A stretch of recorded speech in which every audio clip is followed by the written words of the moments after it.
Social मीडियावर दिल्या जाणाऱ्या धमक्या सरकारने गांभीर्याने घ्यायला हव्या असं इंद्रजित सावंत यांनी स्पष्ट केलंय। तर इतिहास अभ्यासक इंद्रजित सावंत यांना अगदी 2 दिवसापूर्वीच नागपुरातील व्यक्तीने धमकीचा फोन केला होता। या प्रकरणी कोल्हापूर आणि नागपूर पोलीस तपास करतायत। मात्र त्यातच आता इंद्रजित सावंत यांना सोशल मीडियावर धमकीच्या कमेंट देखील येत आहेत। यूट्यूबवरील व्हिडिओखाली धमकीची कमेंट करण्यात आली आहे। त्यामुळे इंद्रजित सावंत यांनी पोलिसांनी सुमोटो संबंधित व्यक्तीवर कारवाई झालीच पाहिजे अशी भूमिका व्यक्त केली आहे।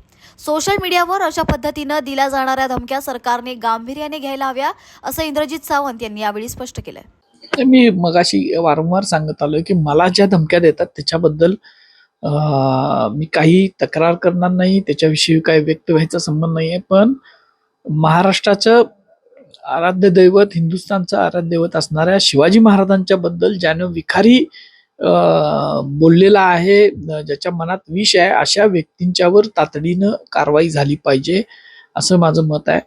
आता जे कोण वैद्य नावाचा व्यक्ती आहे त्यानं कशा पद्धतीनं कमेंट्स त्या बोल व्हिडिओ चॅनेलवर सुद्धा ह्याच्यावर मला एका मित्रानं आत्ताच पाठवलंय की अत्यंत विषारी विखारी आपली वर्णवर्चस्ववादी मनोवृत्तीची काही मंडळी महाराष्ट्रात आहेत असं या सगळ्या ह्याच्यावरून दिसतं।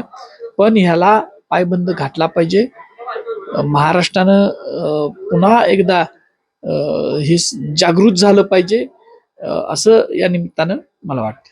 आपण पुढे तक्रार वगैरे काही पोलिसात करणार आणि मुख्यमंत्र्यांना काय सांगणार? नाही, अशा पद्धतीनं मी वारंवार सांगत आलो की अशा पद्धतीचं उन्मादी जे वातावरण आहे ते दुसऱ्या बाजीरावच्या काळात होतं। वर्णवर्चस्ववादी वृत्तीतून एक उन्माद तयार होतो आणि त्या उन्मादातून हे सगळं चाललेलं आहे। माननीय मुख्यमंत्री साहेबांनी या सगळ्या गोष्टींना आळा घालण्यासाठी ठोस पावलं उचलली पाहिजेत। ज्या व्यक्ती अशा पद्धतीनं व्यक्त होत आहेत त्यांच्यावर कारवाई केली पाहिजे। खरं तर प्रशांत कोरडेवर गुन्हा दाखल झाल्यानंतर तो संरक्षण मिळाला, मात्र तो आता फरार असल्याची माहिती आहे। काय नेमकं तुमची पोलिसांची बोलणं झाली याबाबतीत?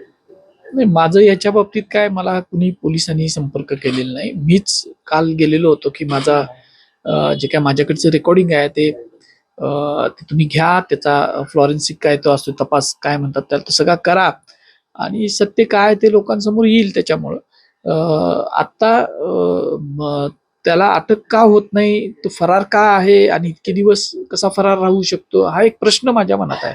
महिला आयोग जर उत्तम काम करत असेल तर एवढ्या घटना झाल्या असता का, असा सवाल रोहिणी खडसे यांनी उपस्थित केलाय। त्याचबरोबर हे महिलांचं दुर्दैव आहे, आमच्या पक्षांनी दिला म्हणून कचरापेटी दाखवली का, असा सवालही त्यांनी केलाय। त्याचबरोबर त्यांचे वक्तव्य नेहमी बदलणारं आहे। सरकारने जर सगळ्या लाडक्या बहिणींची जबाबदारी घेतली होती तर 9 लाख बहिणी कमी का केल्या, आता बहिणी सावत्र झाल्यात का, असाही त्यांनी यावेळी प्रश्न केलाय। राज्यातल्या बालकांची आरोग्याची तपासणी करणार अशी माहिती अजित पवार यांनी दिली आहे। तर राज्यातील बालकांचं आरोग्य तपासण्याचं काम सरकारने हाती घेतलंय। बालकांचं आरोग्य चांगलं राहण्यासाठी सरकारचे प्रयत्न सुरू आहेत आणि शहरी भागातील विद्यार्थ्यांच्या समस्या आहेत, पुढचे निर्णय घेणं सोपे जाईल असं देखील त्यांनी यावेळी म्हटलंय। त्याचबरोबर अर्थसंकल्पावर बोलताना ते म्हणालेत की उद्याच्या 3 तारखेला पुरवणी मागण्या मांडल्या जाणार आहेत। आम्ही अर्थसंकल्प सादर करणार आहोत आणि सर्व घटकाला न्याय देण्याचा प्रयत्न केंद्र सरकारने केला आहे, तसाच निर्णय आम्ही घेऊ असंही त्यांनी यावेळी म्हटलंय।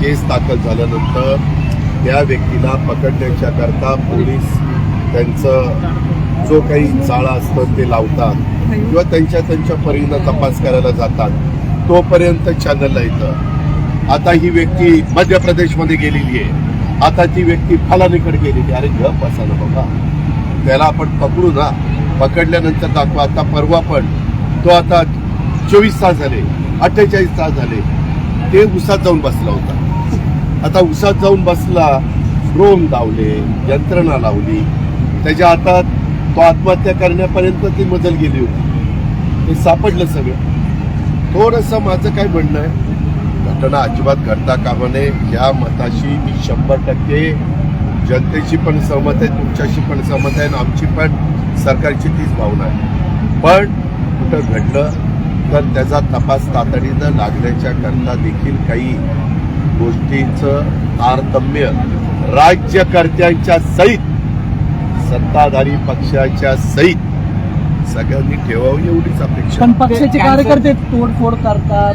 नाही नाही, ते एकदा ऐका ना, हे एकदा ते झालं की एकदा पूर्ण तपासून वस्तुस्थिती पुढे येऊ द्या. हे काही जण जे सार्वजनिक मालमत्तेचं नुकसान करतात त्यांच्यावर कारवाई केली जाणार आहे, त्यांना सोडलं जाणार नाही.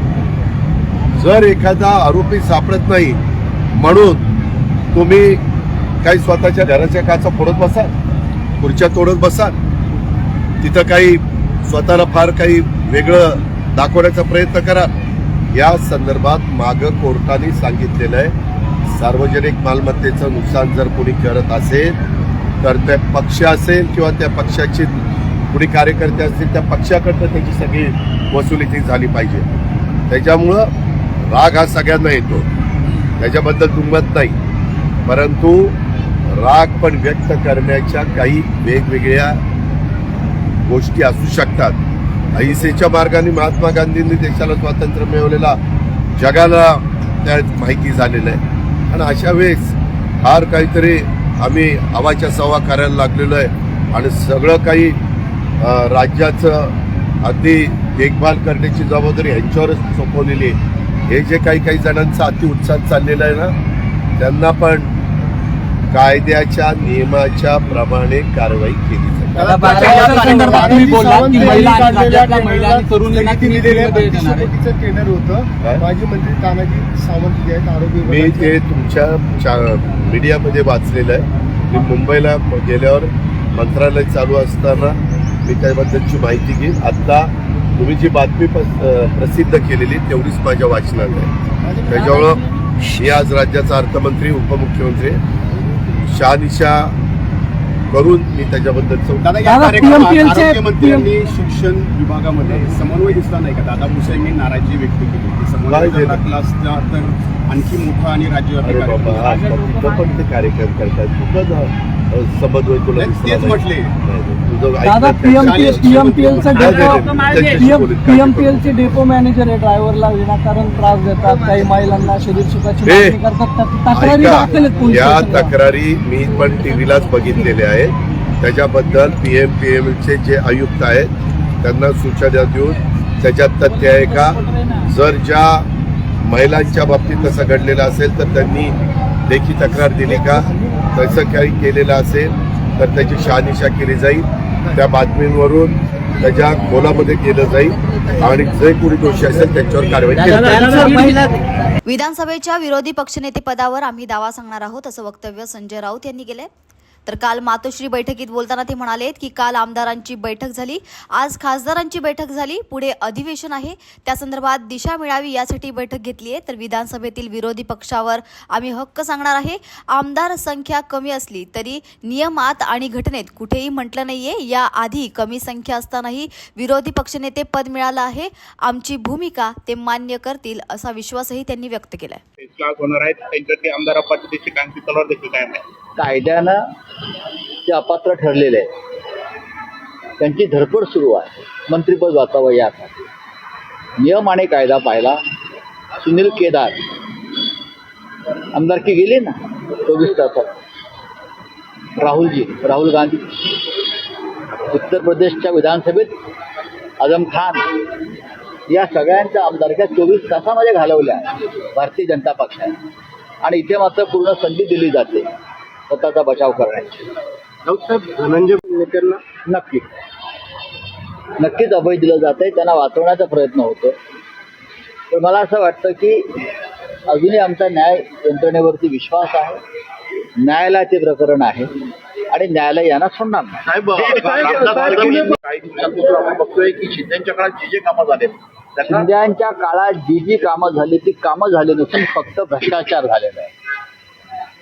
शिंद्यांच्या काळामध्ये आरोग्यमंत्री कोण होते आपल्याला माहिती आहे आणि त्यांचे किती घोटाळे समोर आले अल्पकाळामध्येही आपल्याला माहिती आहे. आणि म्हणूनच त्यांना भारतीय जनता पक्षाचा त्यांना विरोध होता मंत्री करण्याला, भ्रष्ट मंत्र्यांना जे काही. त्याच्यामध्ये ते एक आहे, आरोग्य खात्यासारख्या खात्यात जो थेट सार्वजनिक आरोग्य थेट जनतेशी संबंध येतो, गोरगरीब आदिवासी, बिलो पॉवर्टी लाईन, त्यांच्या खात्यामध्ये त्यांच्या पैशामध्ये जर अशा प्रकारे भ्रष्टाचार होणार असेल औषधामध्ये खरेदीमध्ये तर हे कसलं राज्य. त्याच्यामुळे मी आधीही म्हटलं की देवेंद्रजी फडणवीस राज्याचे मुख्यमंत्री म्हणून हे सगळं थांबवत आहेत आणि थांबवणार असतील आणि आधीचा भ्रष्टाचार कसा झाला आहे जनतेसमोर आणणार असतील नक्की आम्ही त्यांचं स्वागत करतो आहोत. त्यांच्या प्रत्येक कृतीचं आम्ही स्वागत करतो. अजूनही रामराम गटकाची देखील चर्चा आहे. हो त्यानंतर चोर चिठ्ठ्या लिहायला जर पेन हवे असतील तर आम्ही त्यांना पुरवू. हे निष्ठावंत शिवसैनिक नाही. हे ऐरे गैरे येतात आणि जातात. माझ्या मागे बघा एक फळी उभी आहे. ही मूळ शिवसेना नाशिकची आहे. सगळे तुम्ही जे नाव घ्याल ते मागे उभे आहे. फळी कमी उचलली अजिबात नाही. मला सांगा ना कोण कमी झालं. कोण कमी झालं. पैशाचा जोर वाढलेला आहे समोर हे खरं आहे. पण तो पैशाचा जोर देवेंद्र फडणवीस त्याला बुच लावत आहे. ज्या प्रकारचे निर्णय फडणवीस साहेबांनी घेतलेले आहेत किंवा भ्रष्टाचाराचा पैसा जो राजकारणामध्ये आमदार खासदार नगरसेवकांच्या खरेदी विक्रीत वापरला जातो त्या भ्रष्टाचारालाच बुच लावण्याचं काम फडणवीस करतायत. त्याच्यामुळे हे जे गेले आहेत सगळे पैशाच्या अपेक्षेनं ते सगळे मधल्यामध्ये लटकत राहणार आहे. गेल्या काही दिवसापासून आपण कोणी रामदास कदम यांनी उद्धव ठाकरे यांना उद्ध्वस्त केल्याशिवाय नाव सांगणार नाही असं ते म्हणले. बरं करू द्या ना. त्यांच्या आयुष्यातलं जर ते ध्येय असेल तर त्यांनी जरूर प्रयत्न करावा. आमच्यासारखे लोक जे पक्षाबरोबर इमान इतबारे राहिलेले आहेत आमच्यात एवढं बळ आहे की ही जी विध्वंसक शक्ती आहेत जे महाराष्ट्राचा विध्वंस करायला निघालेले आहेत दिल्लीच्या मोगलाईबरोबर हात मिळवणी करून त्यांना रोखण्याची आणि इथे संपवण्याची ताकद आजही माननीय उद्धव ठाकरे यांच्या नेतृत्वाखालच्या शिवसेनेमध्ये परमेश्वरानं आम्हाला दिलेली आहे. हे तुमचं जे फडफडणं आहे तात्पुरतं आहे. सत्ता आहे म्हणून तुमचं फडफडणं आहे. एक दिवस तुम्हाला पुन्हा मातोश्रीच्या दारात यावं लागेल. शिवसेना भवनाच्या दारात उभं राहावं लागेल. हे माझं भाकीत नसून हा माझा दावा आहे. पुणे म्हणलेले आहेत. मग हे कुठे जातात. गुवाहाटीला का सुरतला की गोव्याला की दरे गावात काय कुठे जातात. बघा यांची मती गुंग झालेली हे भरकटलेले हे सगळे अघोरी साधू आहेत. आणि प्रयागराजच्या अघोरी साधू जे आहेत त्यांची तपस्या आहे. त्यांची तपस्या आहे. ते हिंदुत्वाचे प्रतीक आहेत. पण हे नकली अघोरी आहेत. हे नकली अघोरी हे राजकारणातले अघोरी आहेत. त्यांच्यावर लक्ष देऊ नका. अजिबात लक्ष देऊ नका. आणि हे जे अघोरी कृत्य करतायत सगळे राजकारणात पापं करतायत त्याच्यामुळे हे गंगेच्या किनाऱ्यावर जमलेल्या अघोरींचं नाव खराब होत आहे. बहुतेक नेते प्रयागराजला गेलेत. नावं देखील होय. कोण चेहरा असणार आहे. हे पहा की काल आमदारांची बैठक झाली.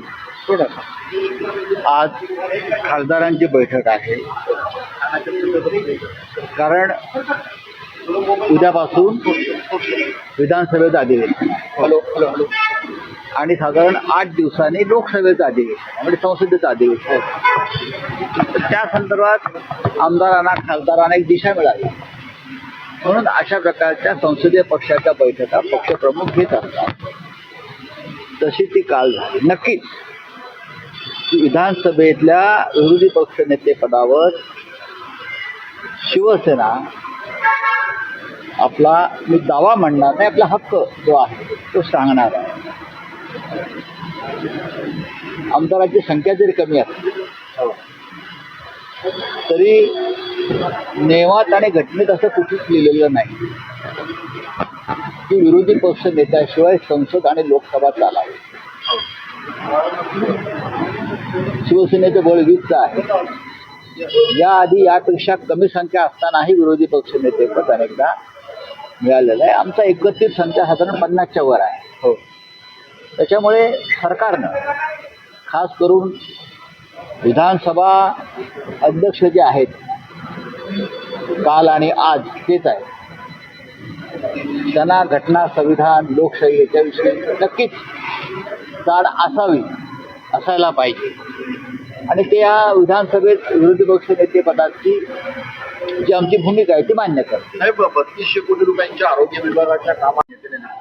उद्धव साहेब देखील जाणं अपेक्षित होतं खरं गेले नाही. प्रश्न चांगला आहे तुमचा. सरसंघचालक मोहनराव भागवत गेले होते. सरसंघचालक मोहनराव भागवत गेले होते. आम्ही त्यांना फॉलो करतो. तुम्ही त्यांच्यावर टीका पण करता. ते आमच्यावर करतात.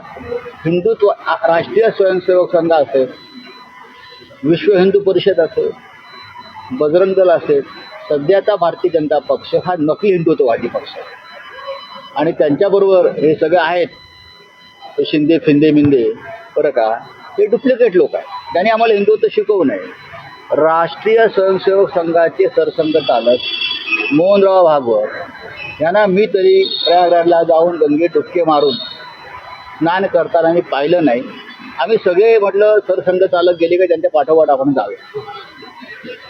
म्हणजे ते गेले असते तर तुम्ही गेले असता. नक्कीच आमची अशी योजना होती की सरसंघचालक गेले म्हणजे भारतीय जनता पक्षाचे जे प्रमुख आहेत, मूळ प्रमुख, तर आमचं जाण्याचं नक्कीच ठरलं होतं की आपण सरसंघचालकांना फॉलो करू. ते धर्मक्रांतीचे जनक आहे. त्यानंतर संघाचे इतर जे प्रमुख लोक आहेत सगळे आम्ही त्यांच्या मागे होतो. पण आम्हाला कोणीच दिसलं नाही जाताना. म्हटलं काय गडबड काय आहे. त्याच्यामुळे तरीही आमच्यातले अनेक आमचे सहकारी पदाधिकारी प्रयागराजला जाऊन त्यांनी डुबके मारून ते आलेले आहेत. धन्यवाद. आम्हाला गरज नाही. आम्ही कशाला जवळीक खातो. सर ते मुख्यमंत्री आहेत राज्याचे. ते एका राज्याचे मुख्यमंत्री आहेत. आम्ही विरोधी पक्षात आहोत. विरोधी पक्षाचं हे काम नाही की उठ सकाळपासून त्यांच्यावरती आम्ही टीका करत राहावं विधानसभेत, लोकसभेत, राज्यसभेत. ज्या उत्तम गोष्टी घडतायत या राज्यामध्ये तर त्याच्याविषयी अत्यंत चांगल्या पद्धतीनं भूमिका मांडायला काहीच हरकत नाही. ह्यालाच लोकशाही म्हणतात ना. सर्व आगामी महापालिका निवडणुकीमध्ये महाविकास आघाडी करू नका अशा पद्धतीची स्थानिकांची मागणी म्हणजे काँग्रेस आणि राष्ट्रवादी बरोबर महाविकास आघाडी शिवसैनिकांची कुठे पण त्याच्यावरती आम्ही चर्चा करू. आम्ही काल चर्चा केली आहे त्या विषयावरती. बघा स्थानिक स्वराज्य संस्थेमध्ये साधारण अशा प्रकारच्या आघाड्या होत नाही. स्थानिक स्वराज्य संस्थेमध्ये प्रत्येक पक्षाचे कार्यकर्ते मोठ्या प्रमाणात असतात आणि प्रत्येकाला संधी हवी आहे. त्याच्यामुळे लोकसभा आणि विधानसभा फार तर अशा आघाड्या होतात. स्थानिक स्वराज्य संस्थेमध्ये प्रत्येक जण आपापली ताकद आजमावण्याचा प्रयत्न करतो. शिवसेना एकत्र पाहू ना. आमची अशी भूमिका आहे की आम्ही या इकडल्या सर्व जागा लढाव्यात नाशिकच्या. अशी आमच्या पदाधिकाऱ्यांच्या इच्छा आहे. त्याच्यावरती आता उद्धव साहेबांनी जाऊन चर्चा करू. काही लोकांना त्याच्यावरती ही न्यायप्रविष्ट प्रकरण आता आहे. त्याच्यावरती इथूवरून वक्तव्य करणं बरोबर नाही. घटना गंभीर आहे. या राज्याच्या गृहराज्यमंत्र्यांनीच या संपूर्ण गंभीर प्रकरणाला जे काही वेगळे पायवाटा त्यांनी फोडलेले आहेत त्यांचं म्हणणं आहे की त्या मुलीनं स्ट्रगल केलं नाही म्हणजे काय असतं. त्या मुलीनं विरोध केला नाही, त्या मुलीनं हाणामारी केली नाही. मग तुम्ही प्रशिक्षण द्या. बलात्कार करणाऱ्या मुलींनी त्यांच्यावरती हे अत्याचार होतोय. मग तुम्ही त्यानुसार जागरूक करावे. तुम्ही काय केलं पाहिजे आणि काय नाही केलं पाहिजे. एक पाशवी माणूस एका अबलेवर अशा प्रकारे अत्याचार करताना तुम्ही त्या मुलीकडनं का अपेक्षा करताय. आणि राज्याचे गृहराज्यमंत्री जे असंवेदनशील आहे ते म्हणतात त्या मुलीनं प्रतिकारच केला नाही. याचा अर्थ काय.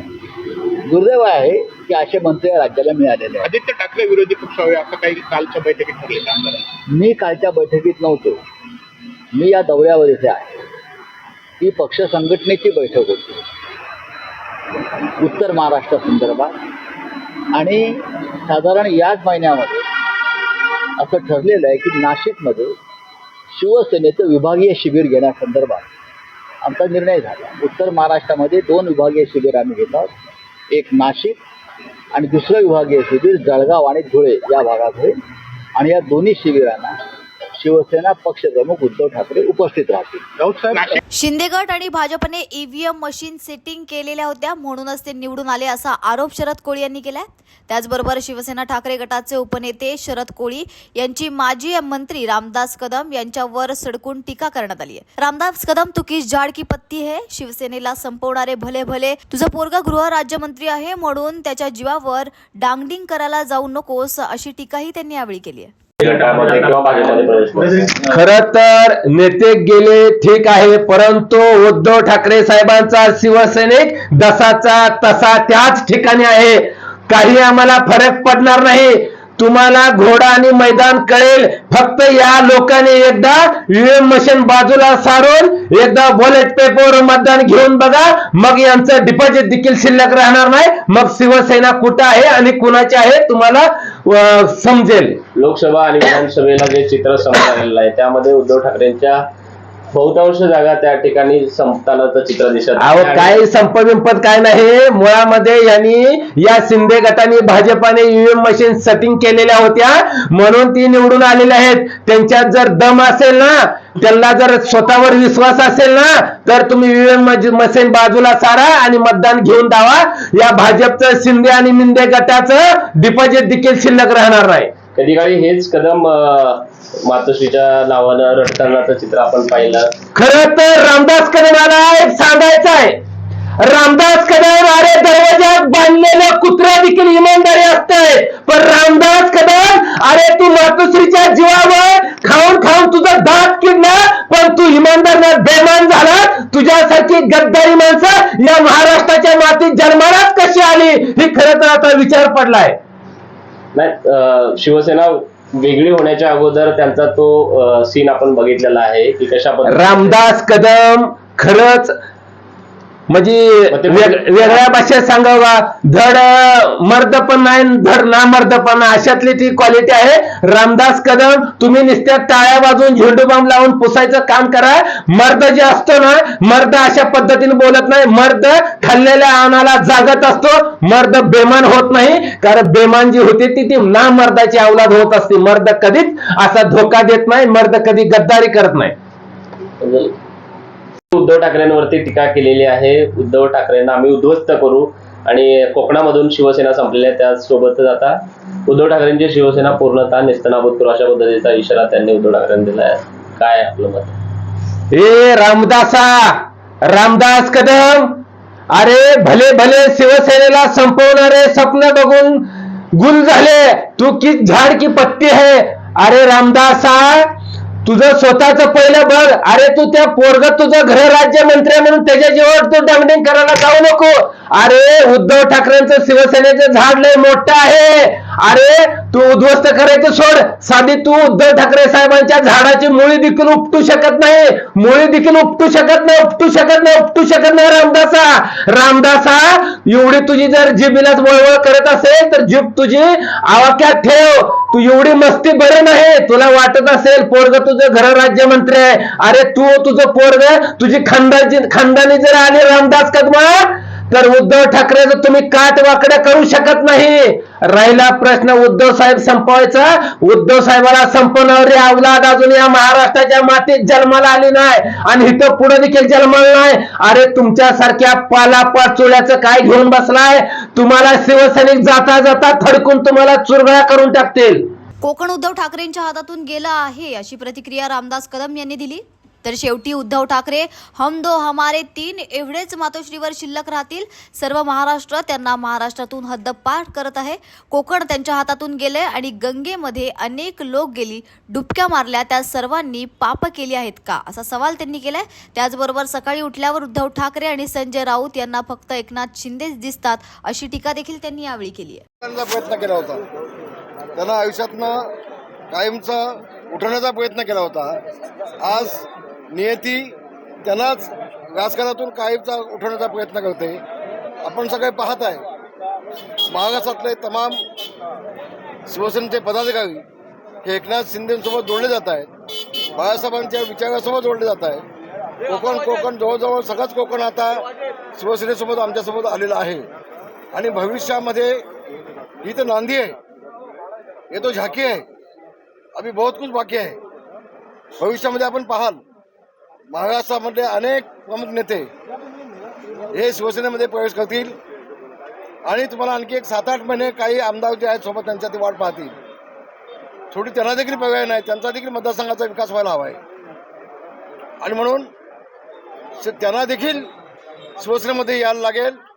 मी याच्या आधीचं भविष्य सांगितलं आहे. शेवटी फक्त उद्धव ठाकरे हम दो और हमारे 3 एवढंच मातोश्रीवर शिल्लक राहतील. बाकी उद्धव ठाकरेंसोबत कोणी शिल्लक राहणार नाही. तुम्ही मगाशी एक वाक्य म्हणालात की कोकणातून उद्धव ठाकरेंची शिवसेना संपलेली आहे. उद्धव ठाकरे तर कोकणातूनच नाही, संबंध महाराष्ट्र त्यांना हातभार करत आहे. कोकणामध्ये फक्त त्यांचा एक आमदार आला निवडून, एकच आलाय, भास्कर जाधव आले. बाकी कोकण सगळं त्यांच्या हातातून गेलंय. कोकण हा शिवसेनेचाच आहे, भगव्या झेंड्याचाच आहे, बाळासाहेबांचाच आहे. आणि आता कोकणाने पूर्णपणे उद्धव ठाकरे हातभार केलेला आहे. भविष्यामध्ये महाराष्ट्र देखील उद्धव ठाकरेंना हातभार केल्याशिवाय गाणार नाही, हा माझा विश्वास आहे. उद्धव ठाकरेंनी टीका केली होती की 50 खोके घेऊन गंगेत डुबकी मारली अशाच म्हणजे याच्या संदर्भातली. गंगेमध्ये अनेक लोक गेलेत, अनेक लोकांनी डुबक्या मारल्या. ते सगळ्यांनी पाप केले होते का? अहो, ज्याला कावीळ असते त्याला दुनिया पिवळी दिसते. आता उद्धव ठाकरेला एकनाथ शिंदे म्हणजे मोगलांच्या घोडे ज्यावेळेला पाणी प्यायला जायचे तेव्हा त्या मोगलांना त्या पाण्यामध्ये संताजी धनाजी दिसायचे. आता सकाळी उठल्यापासून उद्धव ठाकरे आणि संजय राऊत यांना फक्त एकनाथ शिंदे दिसत आहेत. आणि एकनाथ शिंदे आपण पाहिलात प्रचंड वेगाने चाललेत. विकास हा एकच ध्येय घेऊन चाललेत. विकास हेच माझं काम ही भूमिका घेऊन एकनाथ शिंदे चालले. यांना फक्त खोटे आरोप करायचे, बदनाम करायचे, एवढंच कार्यक्रम त्यांच्या शिल्लक आहे सध्या. पण सध्या जर बघितलं तर सामनामधून देवेंद्र फडणवीस यांचं त्यांची भूमिका अशी आहे, काट्यानं काटा काढायचा. हे उद्धव ठाकरेंना नवीन नाही, पण देवेंद्र फडणवीस देखील एक हुशार राजकारणी आहेत. त्यांना हे सगळं कळतं. धन्यवाद. जय महाराष्ट्र. राष्ट्रीय बाल स्वास्थ्य कार्यक्रमात पालकांनी देखील आपला सहभाग नोंदवावा असं आवाहन राहुल कर्डिले यांनी केलं आहे. तर आजपासून राष्ट्रीय बाल स्वास्थ्य कार्यक्रमाला राज्य सरकारच्या वतीने शुभारंभ करण्यात आला असून त्यानिमित्त नांदेड जिल्हा परिषद हायस्कूल जंगमवाडी इथे जिल्हाधिकारी राहुल कर्डिले यांच्या उपस्थितीत तर प्रमुख पाहुणे म्हणून आमदार बालाजी कल्याणकर या मान्यवरांच्या उपस्थितीत कार्यक्रम संपन्न झाला. या विद्यार्थी, शिक्षक वर्ग, जिल्हा परिषद तसेच आरोग्य विभागातील अधिकारी कर्मचारी उपस्थित होते. या योजनेअंतर्गत विद्यार्थ्यांची तपासणी करण्यात येत असून त्या विद्यार्थ्यांमध्ये काही रोग आढळल्यास प्रशासनामार्फत योग्य ती खबरदारी म्हणून हे कार्यक्रम राबवले जात आहे आणि मोठे आजार असल्यास मोफत ऑपरेशन शस्त्रक्रिया देखील करण्यात येणार आहे. हे कार्यक्रम संपूर्ण जिल्हाभर राबवणार असल्याची माहिती जिल्हाधिकारी राहुल कर्डिले यांनी पत्रकारांशी बोलताना दिली आहे.